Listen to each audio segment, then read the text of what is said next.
Bonsoir, on parle de météo et plus particulièrement de houle ce soir dans la Tech Zone.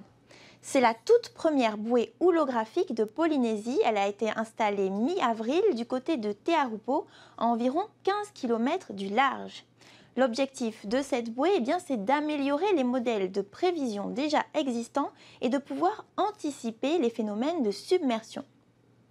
Un modèle de prévision, il prévoit relativement bien la hauteur et la période de la houle, mais il peut être un petit peu décalé en chronologie. Et avec cet instrument, on a des indications très intéressantes et très complémentaires. Là, actuellement, on est en train de créer des nouveaux modèles de vagues plus précis pour Tahiti et Moorea. Cette bouée, elle va nous permettre de valider le modèle de manière très précise et donc de caler, on va dire, un petit peu le modèle pour avoir la meilleure représentation possible de ces houles de sud qui peuvent être dévastatrices.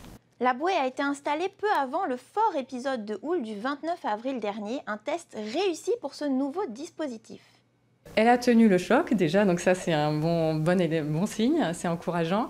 Et surtout, elle nous a permis de mesurer des valeurs. Donc c'était le week-end du 29 et 30 avril, avec une hauteur atteinte au pic à Tahiti de 4,86 m mesurée, en tout cas, à 22h50. Donc ça, c'est une mesure réelle qui nous permet vraiment de savoir que nos modèles ont été relativement corrects, même plutôt bons sur ce type d'épisode. Cette bouée se différencie d'autres modèles par son poids. Elle pèse moins de 6 kg contre une centaine de kilos pour d'autres modèles. Elle est donc facilement manipulable par une seule personne.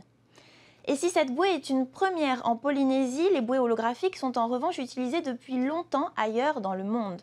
Selon Météo France, il serait intéressant d'installer une seconde bouée au nord de l'île de Tahiti.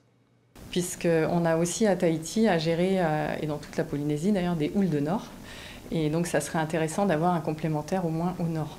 Après, faut savoir que c'est des matériels qui demandent de la maintenance régulière. Donc on ne peut pas non plus en déployer des quantités très importantes parce qu'il faut pouvoir aller sur site.